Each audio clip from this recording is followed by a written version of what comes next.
vendredi pala mon abino nyonso bozami belé boza kolanda bosolo na politique ya vendredi ya lelo 3 mai vous allez misa ya suka ya poso kimia na katsa mabota bino nyonso boza kolanda bosolo na politique ya mokolo lelo bozali na Beni na Kinshasa na Kasai na Masisi na Rumangabu na Matadi na Congo central na Congo Brazzaville mais aussi na Chine esiko wapi sango mokonzi Israël Mutomba Zwami lelo trésor Kalafa Nkumu ndazali ko sala intérim tango nyonso sango asalite zakata bongo na église catholique soki monseigneur Mosengo a déplacé mise kozanga te mise kozala zala makambo koloba lelo ezali makambo ebele ndeko bobenga mapoete boso na politique bandi makambo koloba lelo il faut pika lelo il faut piquer que dans la lecture à la journaux. Tous la prospérité, Moïse Katumbi a des doigts. La porte-parole, il y a opposition. Mais il faut comprendre ça pour les députés nationaux. Journée mondiale de la liberté de la presse. INFPA vise l'inscription de 400 enfants à l'état civil pour un premier temps. Obsèque de Lutumba, règlement des comptes entre musiciens. Matanga Liolo. Mbongo alete zalakite esalemaki na kimia Lutumba mbongo alete bimi nani ali mbongo matanga Lutumba ekoyeba na ngaka elumbaka solo tempête de Topic. Assemblée nationale 5 jours pour mettre en place des groupes parlementaires. Journée mondiale de la liberté de la presse. Réouverture des procès des journalistes assassinés sous Kabila exigée. Hommage aux journalistes congolais. Les attentes de Washington. L'épreuve de dissertation reportée à Beni Boutembo. Les sources.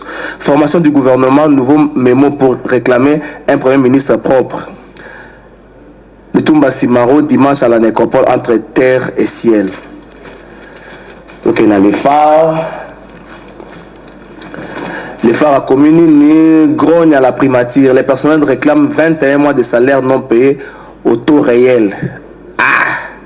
Bon, de toute façon, vous avez quand même bon. Les attentes sans réponse de la presse de la RDC. Médecins vers un fichier unique. Sans rue, avis d'appel d'offres. C'est un spécial. Tout ce qui est dans le forum des AS, où il a commis, Fayoul attendu ce lundi à l'ex-casier judiciaire.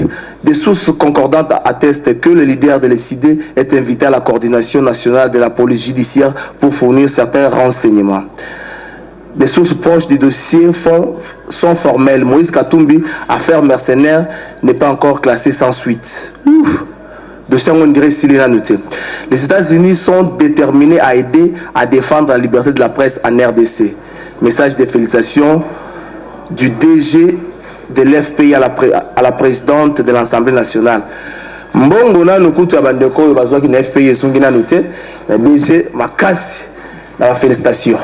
Merci. Tous allez bongo lelo na ba invité Misato. Mora atene quand même comme en retard te représenter Mutasuka. Zala ndeko Didier Kaninda, vous allez payer journaliste mais aussi analyste politique de Didier Kaninda. Nosako.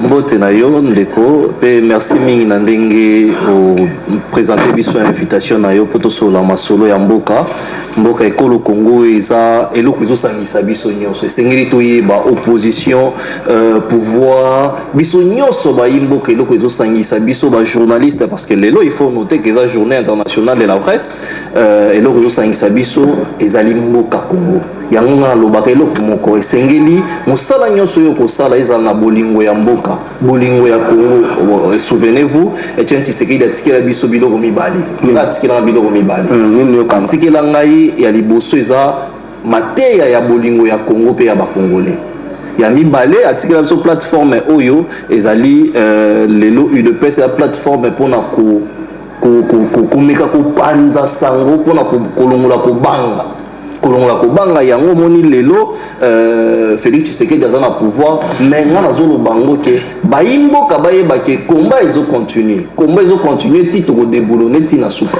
Merci ndeko Didier Kaninda yo zali mbala liboso potelo kana bosolo otala rango na ndako loza na kata bosolo plaisir des années. Non, félicitations parce que lelo nga na esengo mingi tango na mona ka bosolo na politique makambo bosolo na politique et ça là non seulement na mboka mais dans le monde parce qu'il faut tala paix dans le monde lelo bosolo na politique en tout cas félicitations à mingi mais c'est ngeli boye ba ke combat oyo esuka awa te mais ebima pour na libérer mboka liberté o eza lelo na plateau boso na politique so ekomi na congolais nyonso nde réussite ko ça total.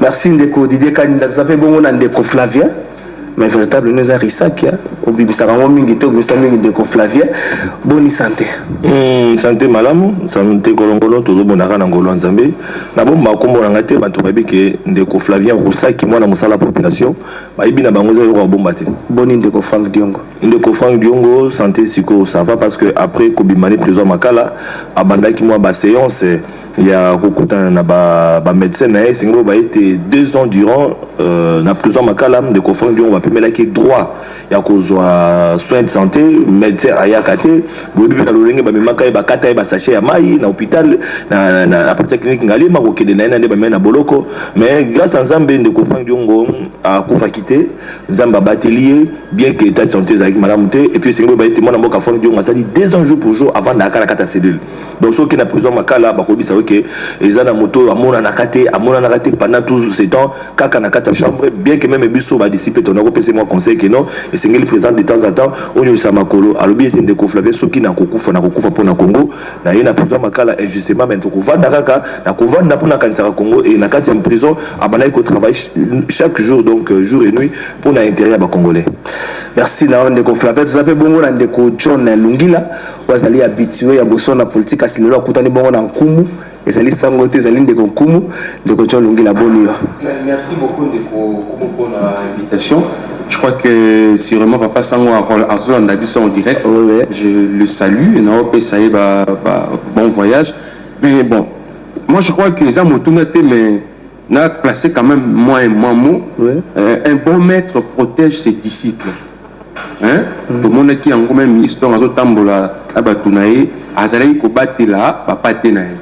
Donc j'ai senti que ndeko Rusaki a s'investissait qui m'a casté ndeko Fandjon azalaki na prison, mais ce que moi je n'ai pas apprécié, c'était de voir le président Djongo accepter que va faire agenouiller ndeko Flavien Rusaki n'a limité à sa présence. Ça pour moi c'était inacceptable et je crois que je le dis ça n'engage que moi. Au-delà de ça, c'est sa fidélité, mais il en tant que maître et Sengeli Paye va protéger ma discipline. Merci. Ndeko John, il y a de liberté de la presse, c'est vrai, Aza confrère Nanga, mais dans cette information, même Ndeko Frank Dion va quitté parce qu'ils allaient événement Salema qui inattendu, on ne pouvait pas imaginer na UDPS bako beta journaliste mais ngala sina limbisa bandeko UDPS na limbisa bango bandeko force du progrès to baki intérêt mboka ezo sangisa biso ezali ko tunga Congo eza mboka na biso donc merci John pour la compassion na yo mais bon ezali que le mot Salema qui même ba quitté même ngape na ibaki te ko leka dengo na même batunyo so ba bité ko leka ke ba beta ndeko Flavien donc c'est Salema qui peut na limbisa bandeko na ngala merci ndeko Flavien pour être aussi olimbisa ki bango vous avez la bossone na politique en direct les deux années journée consacrée à la liberté de la presse ya biso ba journaliste on a CPL dans la journée c'est mis ça na plateau to kundo ana no makambo est-ce que ndenge RDC ça voter ko beta sur la liberté de la presse to mona ki ndeko Flavien na IDPS ba fuka misi to mona makambo ko mi ko sala théâtralisation sala autour ya ba organe des médias depuis que Félix Tshisekedi a comme président biso to 50 mois de to na 24 mois to va libre signal ba kata ki est-ce que le na Congo to ko beta sur la liberté de la presse bon liberté après c'est une réalité. Parce que ceux qui te le disent total en Congo, peut-être que tu poses la réponse. Et c'est tout ça raisonnement par comparaison. C'est-à-dire ce que tu as dit, comme soit zinga na biso par rapport na biso, aux hommes qui quand même avancée significative Isali. Mais malgré l'avancée on a koko sopé Isali mingi. Au moins na uti ko hôtel mais la makambo yande ko Flavien ngana c'était la raté. J'étais parmi ceux qui ont déploré, dénoncé et l'eau que Salamine a limité parce qu'on ne peut pas mettre la main sur un journaliste pour ses opinions. On ne peut pas mettre la main sur un journaliste pour un reportage né à Sali. Non, ça ne peut pas se passer comme ça. Et moi, je crois que je suis content que mon frère qui est avec nous, je ne sais pas ici, il est là comme taliban ou bien il est là comme journaliste. Parce que quand on a tali ça va héritage, souvenir, papa, John, expression na taliban, moi chargé. Non. Ils ont chargé. Oui, ils ont chargé pour ça. Ils ont ça là. Expression c'est comme que Tungi Sabato. Expression ça veut dire la vérité. Benga plutôt le rôle la combattance. Oui, ça effectivement. Parce que moi, personnellement, je dois dire la vérité, je n'apprécie pas le comportement de combattant. À un moment donné, vous avez combattu pour une cause, j'apprends que le combat continue, mais ce combat maintenant c'est autour de quoi? Autour des valeurs. Et ma valeur est la violence. Et c'est là où ils ont premier quoi. Ça veut dire que depuis que Papa Félix Tshisekedi a continué au pouvoir, quoi qu'Aliboso va bétrir les Flavien, na siège, il y a parti politique et la chef de l'État. Un journaliste a été tabassé, Katia Bilamba, c'était déplorable. Au-delà de ça, il y a d'autres choses aussi qu'il faut déplorer. Conditions de travail na biso et za kokoso. Pourquoi? Parce que l'État a un moyen pour engager les journalistes, c'est plus de 100 000. L'État a un moyen pour appeler sa biso son moussala. Il y a un privé va s'impliquer, va créer une chaîne net aux sa moussala. Maintenant, l'État devait accompagner ces privés. S'il n'y a pas moyen de subventionner, pour assister à mon solo, mais quand il y a le taxe, le quoi la impôt, alors babino va faire sous impôt, va faire taxe, bon moyen permettre bino de prendre en charge le personnel la bino. Ça peut au moins permettre dans l'entreprise de presse ou la majorité ça va privé, va voir comment améliorer la condition sociale des journalistes. Mais au-delà de ça, c'est difficile. Et qui crée les maisons de presse et pas la biso. Au départ, bah créer quand on va à Monimutu, abandi moi cop naïe le quoi la boutique, mais abandi côté comme elle naïe ne mati. Alors que les choses ne devaient pas se passer comme ça. Moi, je crois qu'aujourd'hui, c'est une journée où nous avons rappelé Bissot d'abord solidarité entre nous et deuxièmement, ils ont rappelé Bissot rôle au Bissot de Sénégal joué pour la société et c'est que la société doit faire pour nous par rapport à Bissot pour apporter pour la stabilité. Oui, merci. La solidarité entre nous, Ndeko Flavien, je crois que Bandeko Télé 50. Vous allez bosser à Zouzi, n'a patron à Bango, Jean-Marie Kassamba. Mais ma candidature de coach, surtout que la solidarité, c'est que je sais pas, les belés, la justice, c'est le pour accompagner Bandeko Télé 50. Et ça, dans le cadre, il y a solidarité, on a pas été. Bakamo, Bango, Baza réclamer, et ça peut fonder. Pour ça, Bandeko va réclamer conditions de travail, vous n'allez jamais les mains à arrestation arbitraire, vous n'allez jamais sujet, il y a un mauvais traitement de la part du patron à Bango. En tout cas, tout le devoir de vérité, tout ça, journaliste. Nous conférons que journaliste indépendant, j'ai fait pendant 4 ans la Télé 50. Nabi réalité à Télé 50. Au moins, il y a conditions de vie à Bissot journaliste. Surtout Bissot journaliste, tout ça indépendant. Bissot journaliste, tout ça dans la télévision privée, tout ça mais parmi les chaînes privées, chaîne à Télé 50 quand même et s'occupe qui bien à journaliste parce que ce qui est à Télé 50 au comment on a bandeko presque nyoso bazana mituka bandeko presque nyoso soit bazali à activité naza koloba condition de travail na condition à revenu nazo la condition à revenu à journaliste c'est-à-dire biso bato to œuvrer la combat opposition biso bato to œuvrer na bitumba tozala ki penza parmi ba hote le ba travailler na ba ministère parce que ce monde va accréditer plus dans le ministère, dans la présidence, dans la primature, au comment les amis bandeko oyo bazali ko travailler dans la chaîne aux amis obédience et à pouvoir. Alors parmi ma chaîne obédience et pouvoir Télé 50. Télé 50, OK, au moins dans journaliste et à Télé 50, bazala qui mieux que biso ba journaliste autour dans la chaîne privée ou soit le patron bazan neutre soit le patron bazan opposition. Net ba RTV pour le Roger Lumba là tu as la position la position opposition aux humains mais pas moi n'amboka bodo et be les propos na bien Africa ou pingana zaki ko gérer péché nous on a constaté que nos patrons nga yepé azalaki na katikati ni pour le pouvoir ni pour l'opposition. Alors biso bato wana même en Afrique TV ko belanga le contraire té au komona kino différence ezali entre ba revenu ya bandeko na biso parce que kuna mo ba faveur ezalaki mais pour la condition de travail ndeko tona oju ko baité ezali normalité que journaliste à vivre na ba coupage à vivre faut te kayimoko faut te kamaele na yeke pour te politicien mo azoye atia na cabinet na ye pour ça la musala soit pour afongola mo boutique na ye to benga ba chance na biso et sengeli azwaka mbongo uti na pouvoir. Tout le monde a mis solo. Au moment où on a même mis sur eux, on fonctionne donc conditions de travail en général. Les alimabé, tu remarqué tant au musée, les arabes mbongo moko barbarie qui non à partir à budget 2 millions si je me trompe pas. 2 millions c'est ingénieur qui bima rapport à fonctionnement, tout peut pour avoir revenu il y a ba journaliste. Malheureusement mbongo wana bimaka avec ba patron machine de la télévision de Bazoaka. Mais après on attend la musée Laurent Désiré Kabila. Après, tu le temps de Kabila, tu l'as dit que Tshisekedi, na otali ba journaliste parce qu'on doit se le dire, tu habiter tous là le gouvernement Kobima, ceux qui n'a budget, oh le gouvernement Kobima, ba ko kanisa ba journaliste. parce que qui toujours l'ande conflit c'est que le métier où ils allaient pouvoir les peuples d'abord où ils allaient pouvoir il y a état des droits pouvoir ils allaient à la démocratie et en gros biso peut-être que ba journaliste parce que ça mon corona biso kaka le nom biso to ko bilo ba biso alors il faut bango sincèrement to ko tenga na président de la république mon ambo café Tshisekedi akanisa ba journaliste na budget oyo ya merci et puis il faut la rakeno chaque mois tous la budgétiser ba journaliste au komona le journaliste on ça ba investigation au moins qui ne présente le na katanga au katumbi kozonga na katanga au moins qui na katanga au bien na beni likambo ebole bandi kuna so makambo mais au moins journaliste vous allez incapable yo moko ya kozwa moyen ya kozufuta ta billet avion okende converser donc toujours le cas bien ndeko Didi Kaninda au-delà ya nyoso bandeko balobi mais est-ce que journaliste congolais moko o bato bazo considérer le 4e pouvoir azo sala musala na ndenge singeli le comment ba communicateur ya makamona ba communicateur zo bebi sape musala ba journaliste le bandika o le bande wana journaliste FCC wana journaliste à la Muka wana journaliste ya cash muteke zo bebi sa ba journaliste bango zo bebi sa musala bango par rapport à la tendance politique de la communication exactement question neza motuya makasi surtout na journal et l'autre zo ba liberté de la presse et sengeli toyeba que combat o ebandi wapi parce que aujourd'hui il faut oublier la logique moko la liberté s'arrache les lobande ko Flavia zo senga loboko pas président de la République asunga biso tant pouvoir ko sunga biso pouvoir ko lukape ce qui est na aide moko et passer par les médias un de ko na lobia wa que non biso nga personnellement na za taliban mais yo corriger lobi bien que na za combattant et sengeli ayeba que net lelo tozo sola makambo presse boy lelo ndeko jona comme on le kana télévision azoloba pe ba opinion na ye 10 ans avant ça ekoloba te mais biso 10 ans avant to banda soutien Etienne Tshisekedi na télévision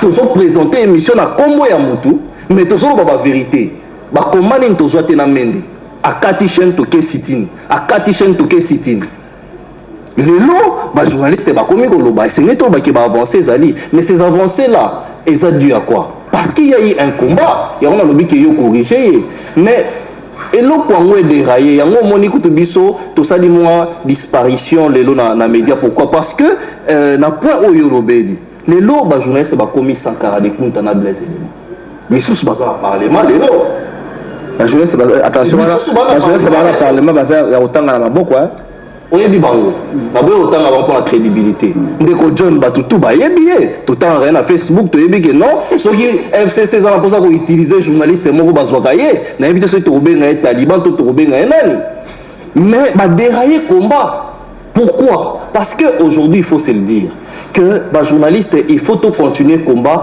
pour ba chaîne à médias combat ni no bozino boloba combat est liberté ba journaliste mo bazo mbenga ba journaliste exemple moko changement ba journaliste de lead soki nini na pas exemple moko biso tant to bandi émission ba journaliste engagé concept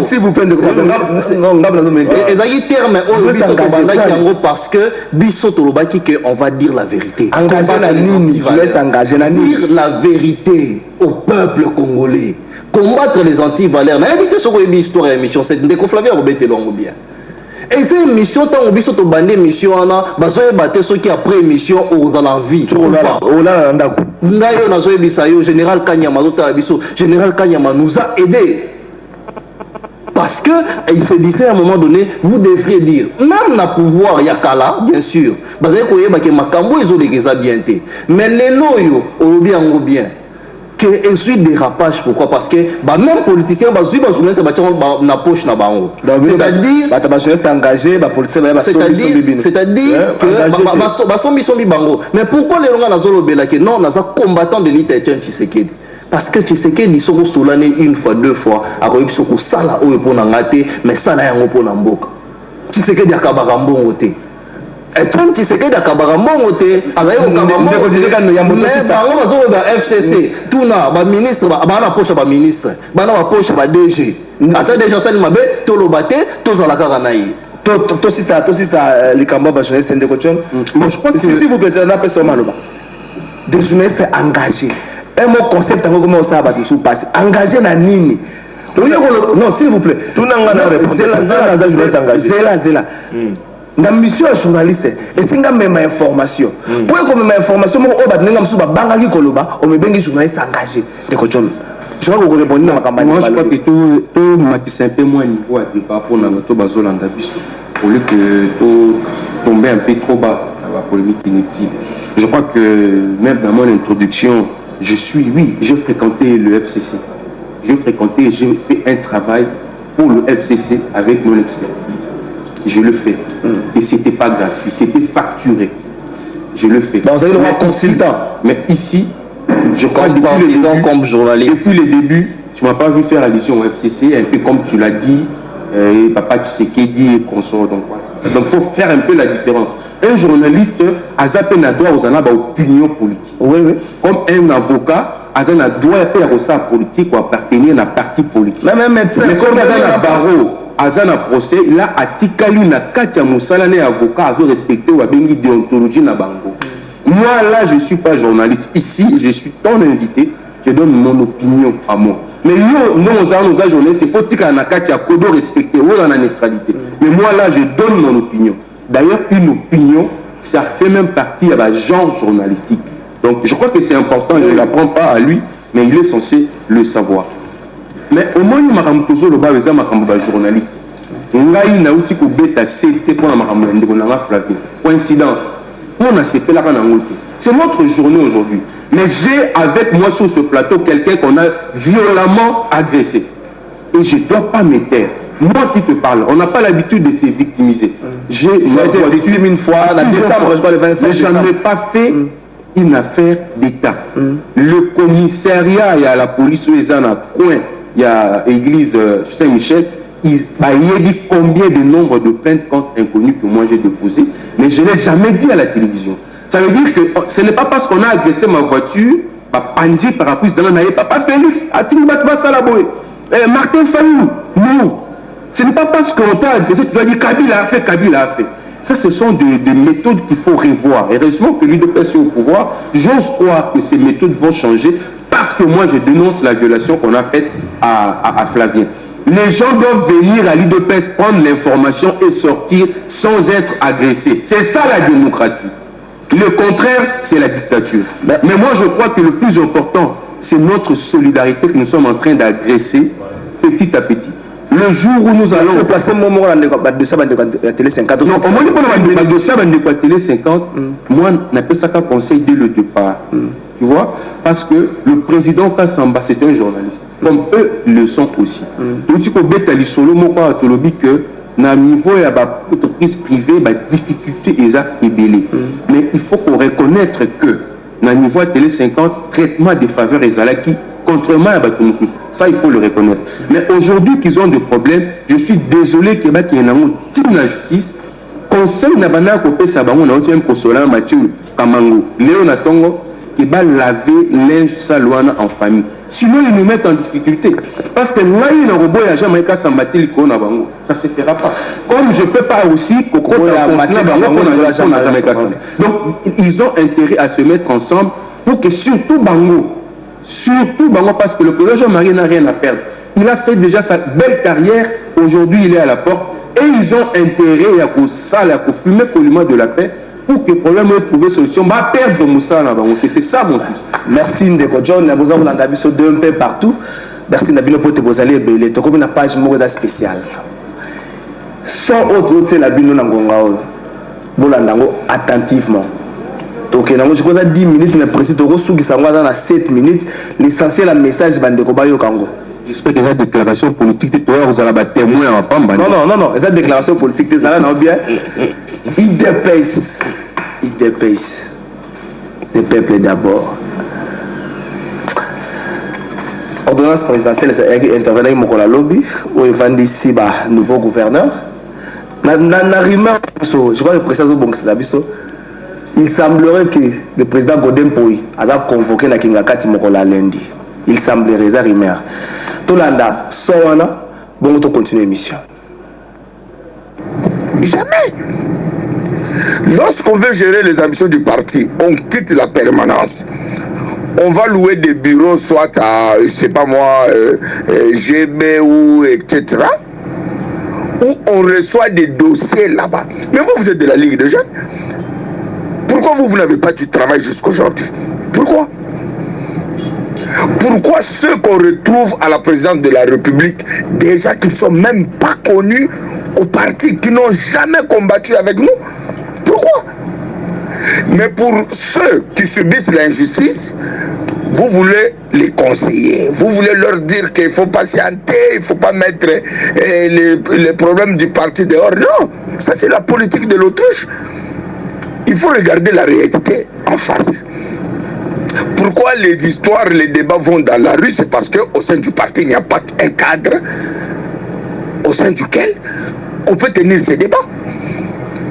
Et alors, qu'est-ce que vous voulez? Vous voulez que les autres s'empiffrent comme des cochons, ils monnaient même des postes, et les autres, vous leur dites que non, restez calme, il ne faut pas vous agiter, ce sont les problèmes. Non, non, non, non, non. Je crois que c'est là où il y a un problème.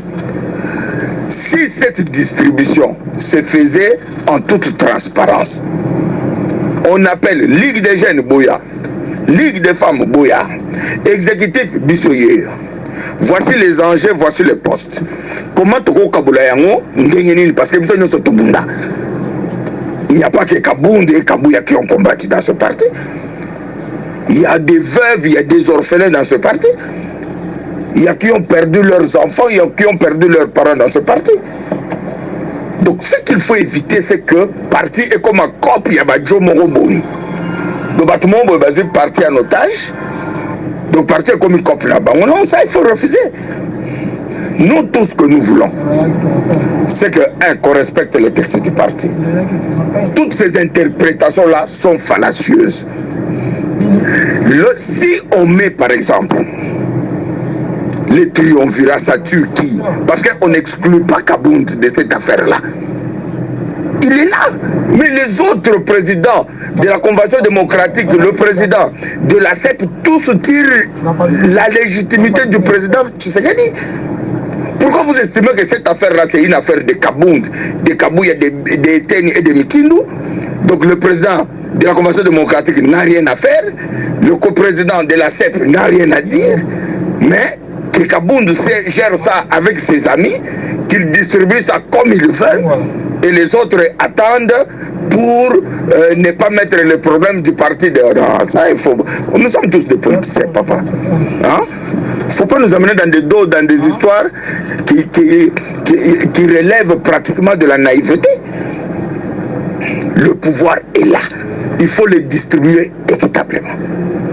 Au sein des parlementaires debout, il y a des licenciés. Dans la Ligue des jeunes, il y a des médecins, il y a des licenciés.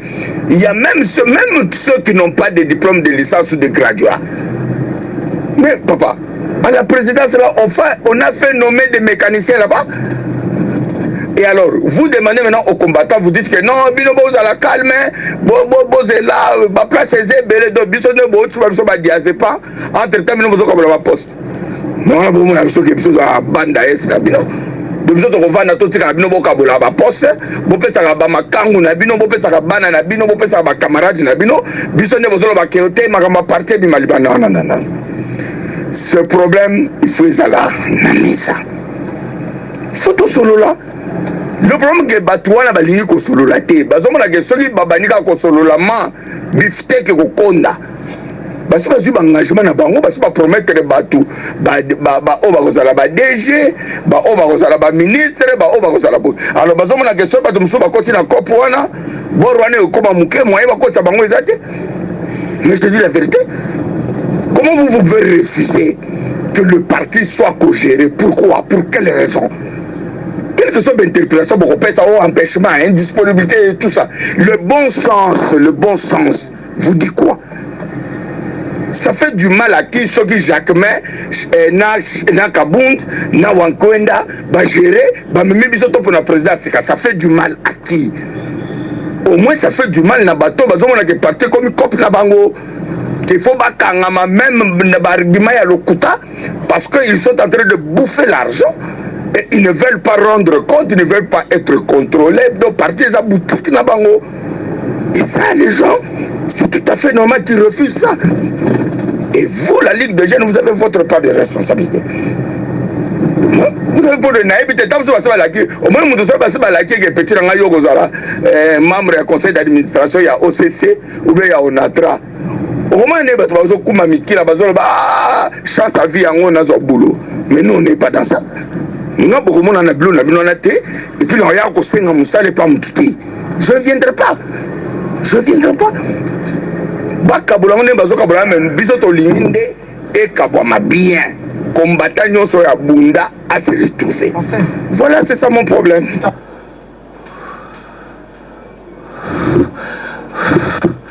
On a dit ça une minute de silence, Tony. Tata, côté la bango, babunda. Sata, côté la bango, babunda. Paul Chilumbu. Alors, bien la France a coquité. À son ina lingala. So ta bambendre na bangota. Il dépêche. Ndiko didi kalinda. C'est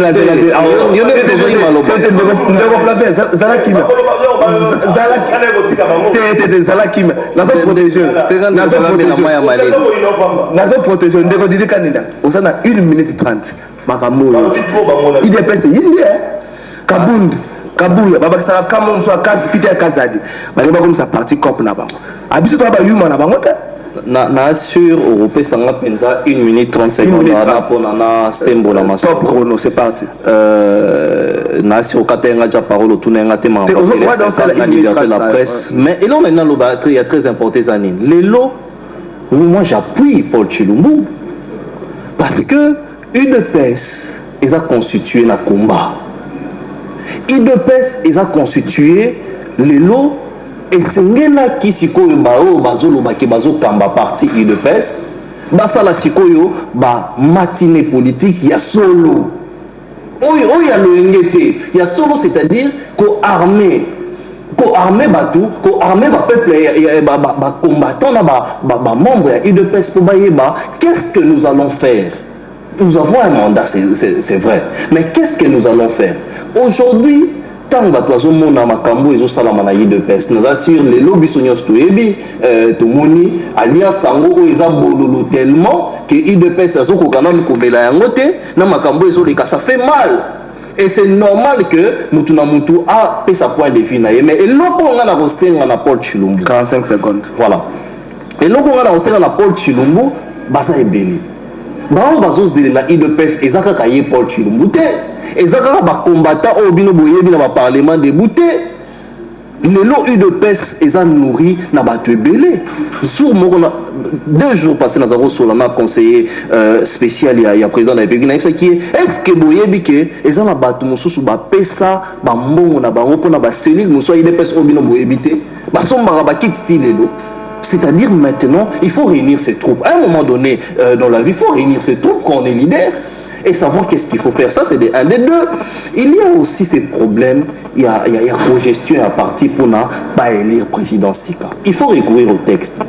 Il y a un moment donné, les lots, ils ont lancé ma ficelle partout, mais tout ce qui peut nous unir aujourd'hui, c'est l'apaisement. Tout ce qui peut nous unir aujourd'hui, c'est une table de réflexion. Table ronde, on a pour la République, si la République y en a pour ça dans le mais une pèse, et ça n'a pour ça dans le et ce sont des conflits internes. Merci Ndeko Didi Kanenda. On dirait gestion, il y a parti, il y a IDPS opposés dans un problème. Ce qui IDPS gestion à partir opposés problème. Moi, j'ai un groupe de gens. Partir dans quelque chose de privé. Je suis un Mboka. Et vous savez, ndengeni.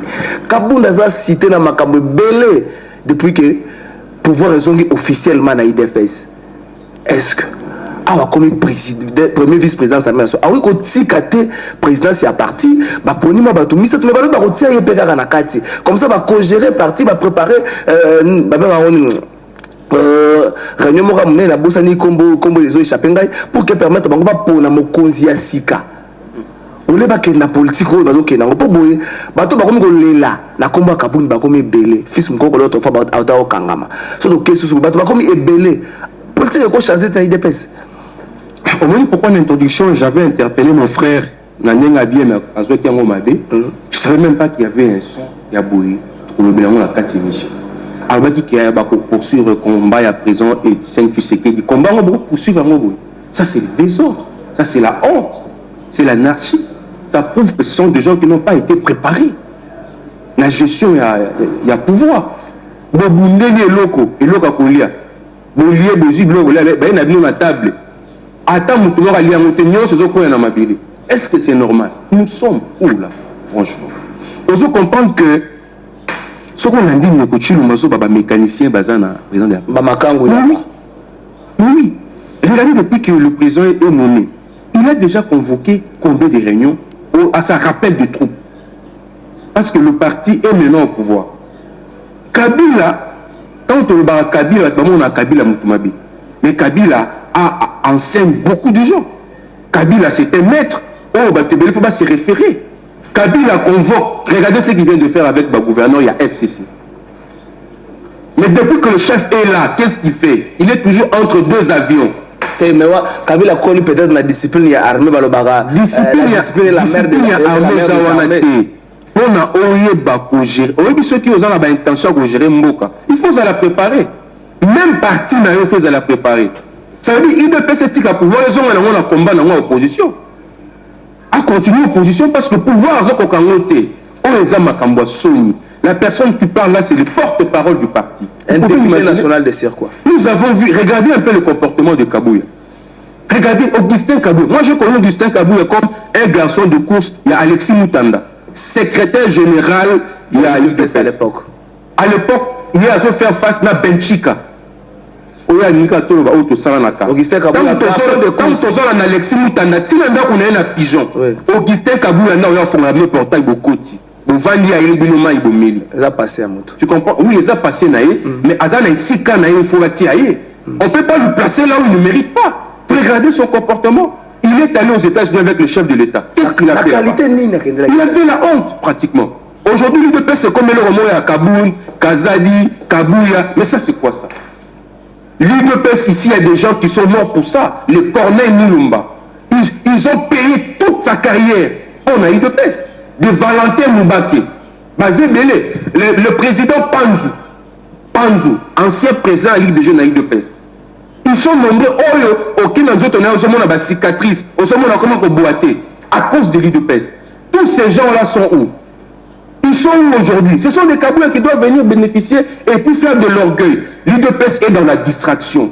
Depuis que Bakoти Bokondi, l'UDPS est dans le triomphalisme. À Bossani Rôle, je suis distrait. Au moins, il y a des podium libosoana. Qui s'est déplacé qui est il aurait fallu que ça me konzamboka pour aller la podium place. Est-ce que c'est ça vraiment ce que nous on attend de l'UDPS? Est-ce que c'est ça ce que le peuple, si le peuple a voté le président Félix, et ça pour attendre le peuple perdé ne nous a jamais fait voir des choses comme ça. L'UDPS a des alliés, des gens qui ont combattu tout près à président Étienne pour battre dans pouvoir. Il n'y a pas que Vital Kamere. Il n'y a pas que leurs copains et leurs copines qui sont à la présidence. Il y a des gens qui ont combattu jusqu'à aujourd'hui. Ma président, non, si ça passe, ma président Boassa, Bazaï Belé, Baboussana Bango, des alliés de l'UDPS, ils sont des vrais alliés. Pas des alliés de circonstances comme l'UNC aujourd'hui. Mais des vrais alliés, des gens qui ont lutté, qui ont été gazés. Au Bazalek, il y a président Félix. Ils sont où? Regardez Martin Fayou. Merci Martin Fayou, aujourd'hui, doit répondre à une invitation le lundi de vote. C'est mal ça. Ndeko Flavien, attends, c'est fait la moloroté. Pour la santé, c'est pour la Tanambamuna. Kabila Zagina va m'abonner beaucoup reprocher. Mais discipline dans l'organisation Kabila. Nous allons citer Papi Tamba. Allo no baboy, Papi Tamba. Allo baboy. Nous lui pratiquons les Kawana. Donc des gens de Moro Bomo vont dans Salango. Le peut pratiquer les Kawana va sanctionner. Mais nous voyons des personnes dans ce exercice Moko. Botin de la CV. Il y a Jamal Kabound n'a parti. Mais chez nous il y a Gravaki n'a parti. Dans un contact là bande wakami na botine de la CV à Jamal Kabound na parti na bi CV académique na été CV professionnel na parti abandaki wata kendaki tia comme secrétaire général na parti on doit s'aller préparer pour la gestion pour eux ça le masiko la bola pétain équitable de Flavien tango yoki so oyo na moni John Astomboki il est pas sa zone à l'opposition to IDPS akabwana président Félix atena kabwana bango na tika na président bango bazonga na opposition. Merci beaucoup de mon avis que la tout de table parce que toi tango na ndo salela parce que au plus la population quand surtout ba va demander si ko kotsa ba conflit la population IDPS est parti oyo oyebi que ebimisa bato ebele bala même de baleka na IDPS ba Chandari Emmanuel baleka na IDPS baza ebele baleka na IDPS oyo ka kozomona IDPS Kondo James Tshisekedi pe à son âme.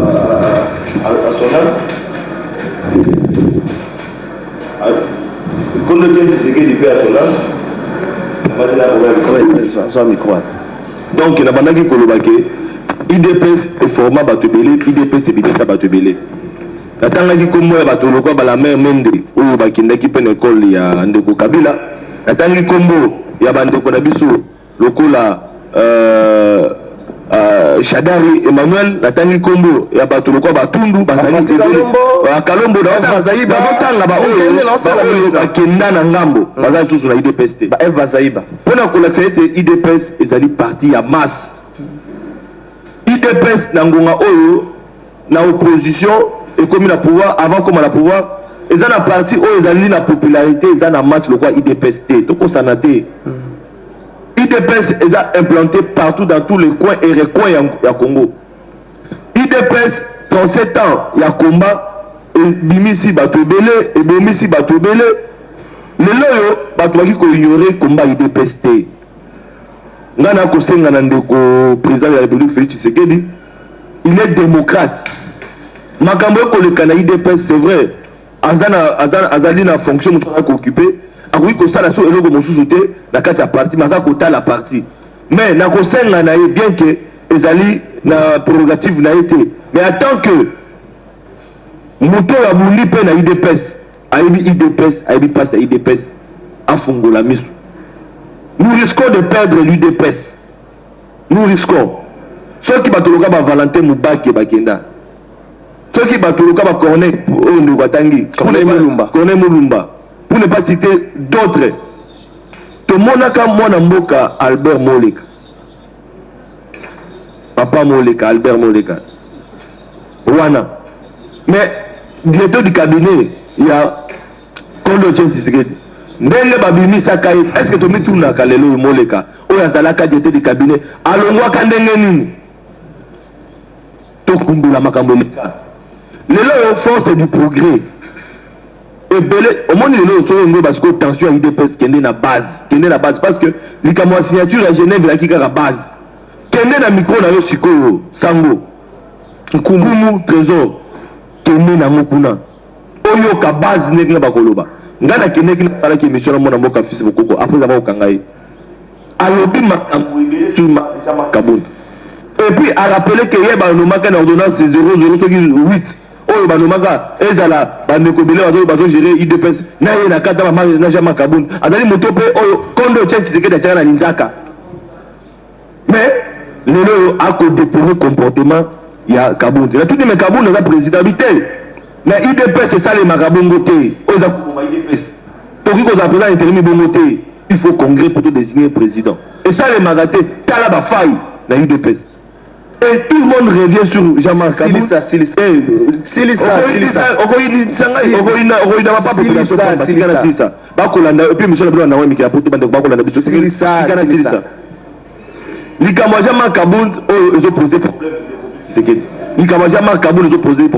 Avant l'Assemblée nationale.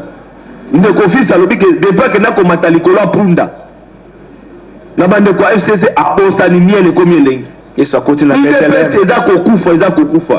ceux qui présentent Tshisekedi Félix Tshisekedi Ngayeba à solo la force du progrès à solo na base parlementaire debout parce que les partis à masse ayo kabango yemoko mais à cause pas problème les autres Canadiens IDPS. Merci Ndeko Flavien. Merci. Non, zela tuna moto. Wakati Pomba Jean-Marc Kabund. Jean-Marc Kabund. Base, n'est pas réclamaka tango Genève et Botamaki. bako réclamer te bako senga te pour que solution soit ndeko fana le idps va partie de masse partie à base tout oyo baboyi koyoka base bayoka ki pour être Félix Tshisekedi alongwa na lamuka pour base balingi na bango studio so c'est programme on t'appelle la poitrine koloba oza un des héritiers ya pensée à Tshisekedi pour Benjamin kaza peka héritier le la yote naza sûr que au pesa ngata ça 2 minutes loba na au pesa 2 minutes bani au pesa bango 4 minutes moi tant que vous ça la tango na OK na banana ya liboso par rapport ya ko relayer makambo nyonso elobami na rappeler pe na informer ndeko John na ndeko Flavion baza na plateau PPRD baswana ka babundaka bapanzaka pe bakiti naza journaliste d'investigation. L'une des choses on a rare na télévision parce que je suis aussi producteur ya ba documentaire. Les gens à place de belé pour na documentaire et belé et robima les jours à venir. Mais na dossier IDPS. Les lots sont toujours ba kenon ba bunda ba zoka pour na IDPS. Bato ba zoki sa bato IDPS wana banani. FCC famille oyo ndeko John azoya ko lobela les lots parce qu'il s'agit des opinions. Mais mon frère, on se fout les lots désorganisés. Non, non, bah, personne n'a pas de temps. Sinon, bande ko bazo lando ba oza injuste. Ça la juste. Là, tu la soki lelo, mutuna na 600 ans. Soki lelo, UDPS ezaki désorganisé. Soki UDPS so ba coup ebelé. Soki UDPS lelo ezaki na ngana obenga ngo ezaki na cerveau intelligible moko boité pour na ko réfléchir sur des questions de la République. Plutôt, il dépêche de temps, il y a qu'à réfléchir comment est-ce que tu as ça là, pour la qui m'a pouvoir, pour la qui m'a baba soda, pour la qui m'a la prison, la aner et tout et tout. Et ça, pouvoir en place, n'est désorganisé qui en gros. Mais les autres ont wanate. Pourquoi parce que le lot toujours le blamakambo yo Paul Chilombo à lobby. Mais pourquoi toujours Tchango azaka na IDPS? Parce que beaucoup mis ça IDPS PPRDT. Beaucoup mis ça IDPS parti moko ya ba dictateur T. IDPS la parti démocratique plutôt, ils ont prôné ma valeur. Parmi ma valeur, on a liberté d'opinion et zali. Donc, Moutosoko a sépélité à Golobaki a sépélité. Moutosoko a mécontent, à Golobaki a mécontent calmement. Beaucoup c'est exemple à Papi Tamba. Yo quand Papi Tamba Golo ma bé à PPRD a ba olongolé na parti, ba robenga na ye parce que kuna balina la démocratie. La démocratie nous permet. Kuna zalate, on a eu des personnes qui ont sépélité, en tout cas il faut le baquer, on a sépélité. Mais c'est ngeli toyeba. Et c'est ngeli biso toyeba. 30 secondes. Voilà. Et c'est ngeli toyeba que Félix Tshisekedi a eu le pouvoir il y a 100 jours. Na 100 jours au salamion sauté. Quand est-ce qu'on gère le pays oyo, on va gérer le parti. Mais bamakangu déjà bazo zo akamisa. Bomoni bangote. Paul Chilombo lobby. Waneza makambo ya bomoni bangote. Ngame ko tunazo bawa, na lo baté parce que na la présidence to na conseil présidence. D'ailleurs, il a biloko na zela raté. Na yebi ndenge nini article 15 na bandango bandakala. Mais c'est ngi to yeba que Joseph Kabila a s'organisé en 2001. Joseph Kabila s'organisé en 2001. Ceux qui ont organisé le parti naïe. Les autres 18 ans. Pendant 18 ans. Deuxièmement, des côtés on a comparé Joseph Kabila maître, tout et tout. Mais Joseph Kabila a 18 ans. Félix Tshisekedi tout de pèse n'a que 100 jours. Comment vous comparez l'incomparable? Merci Didier Kaninda. Non, vous dites que vous dites qu'il y a une discussion et l'IDPS est à l'interne, l'IDPS est organisé. Sinon, vous avez complice par rapport à bateau, vous avez déstabilisé deuxièmement,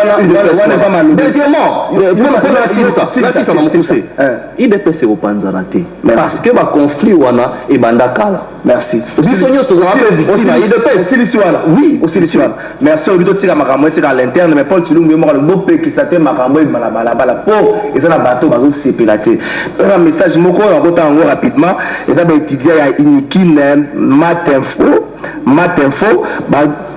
urgence, un désordre terrible monté de toutes pièces règne au sein du département de Matinfo, faculté de sciences Inikin. En effet, les mêmes têtes qui ont été créées qui ont créé le désordre aux élections des membres du bureau du département, professeur Kassour et professeur Mabela, les candidats malheureux nommés arbitrairement par le recteur, ils mettent leurs petits ils mettent leur CT Ben Kakoko avec un parti pris.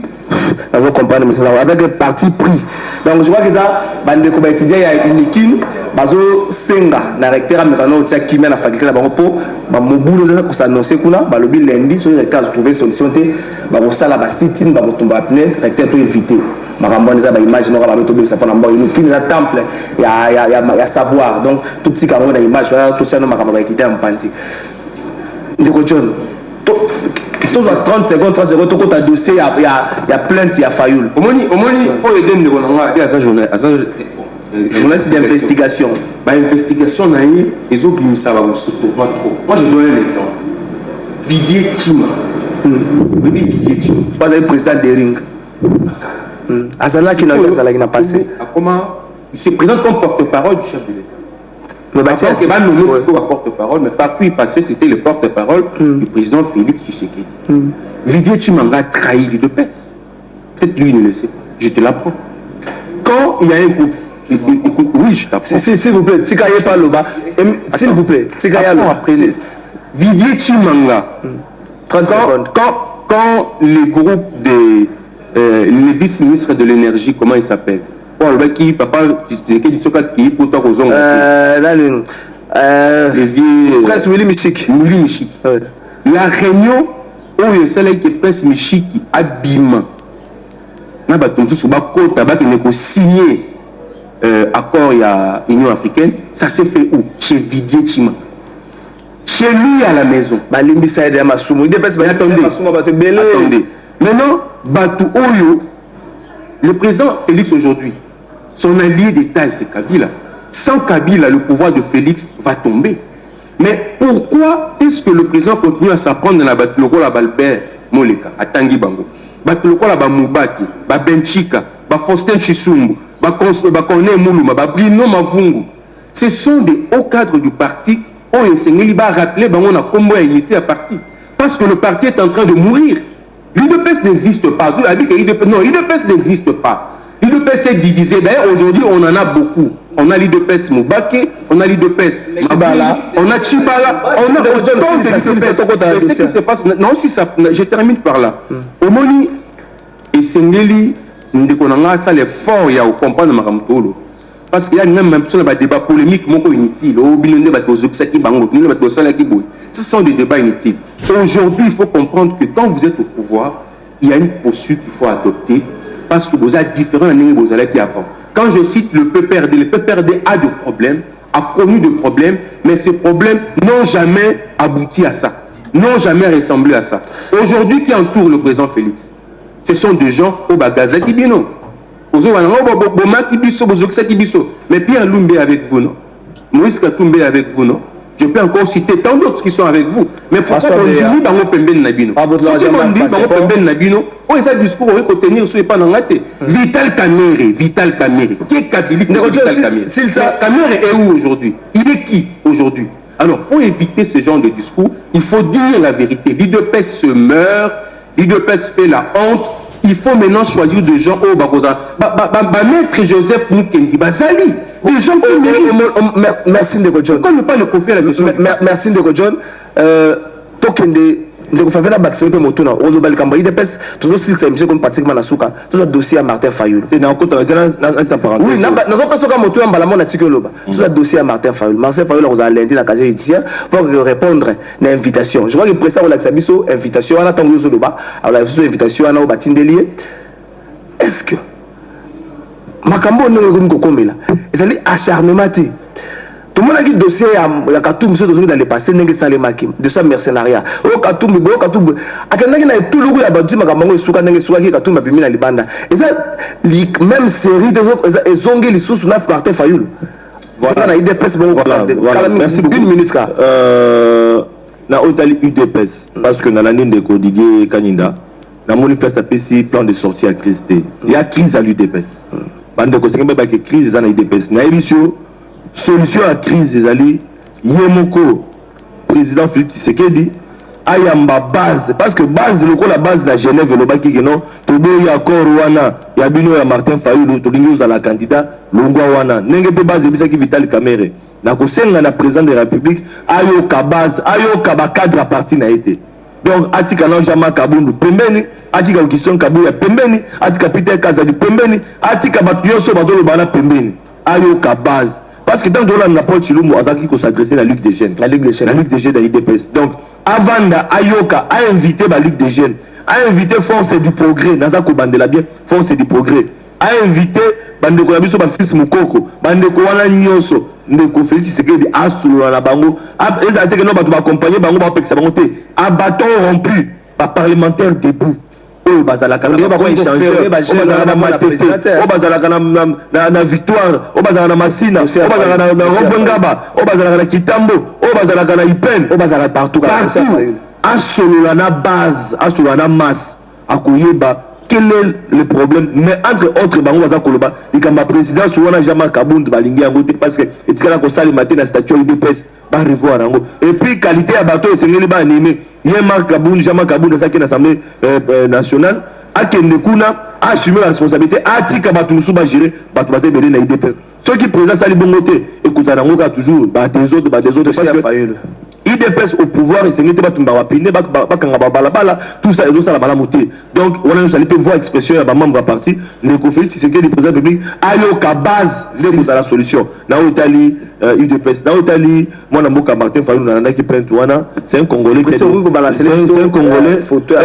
qui a déposé sa plainte dans la Nike Yango la convocation de la Félix Tshisekedi bango nyonso bazali bato bauti na école ya combat ya Kondo Tshisekedi bato babosa na yango te bato pe babosa te ke bakasa ke no bakokabola lelo Martin Fayulu na Félix Tshisekedi bakokabola bango te bazali bato basambela ke sika moko bazali bato bazala même combat sauf que o azo revendiquer vérité des zones o azali président yango na mais na lobi boye ndeko Flavien azako prôner schéma ya réconciliation entre moi na mboka Félix Tshisekedi na moi na mboka Martin Fayulu même bato zo na ndeko Flavien position zo banate jamais bokomona ka ngai pembeni ya Félix Tshisekedi pour la finga ka Martin Fayulu jamais bokomona ka ngai pembeni na Martin Fayulu pour la finga ya Félix Tshisekedi d'autant plus que combat ba lacrymogène to melesika moko Martin Fayulu zo masasi awa fangio ngazo mbeli awa ba combat mais qu'est-ce qu'il y a dans le c'est pinga ba Martin Fayulu tu na répondre donc tous ali bato biso to mela ba lacrymogène awa tout ba risque ba prison donc c'est pour dire que non comment na biso ali ya banti valeur ezali entre Martin Fayulu et Félix Tshisekedi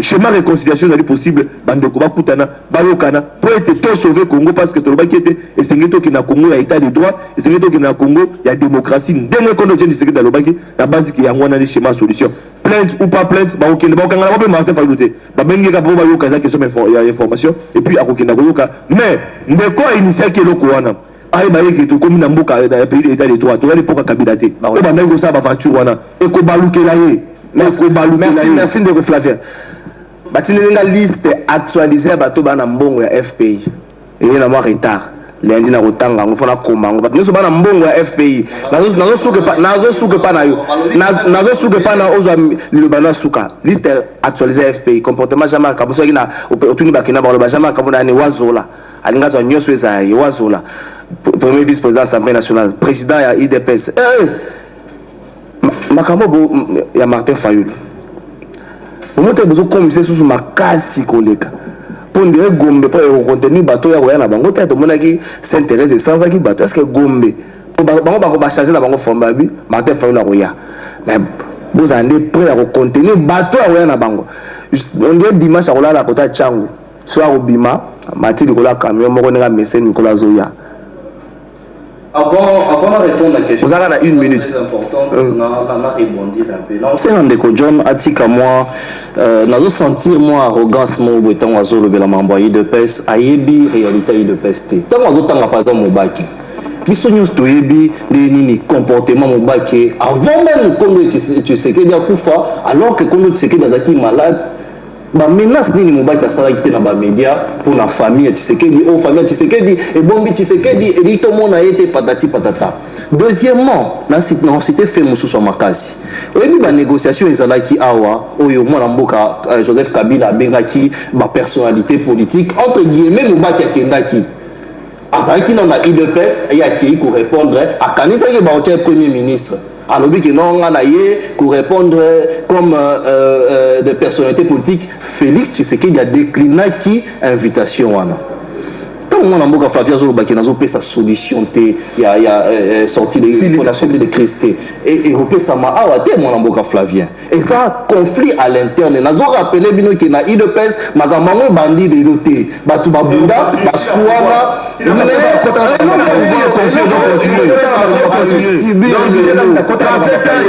nazokota rapidement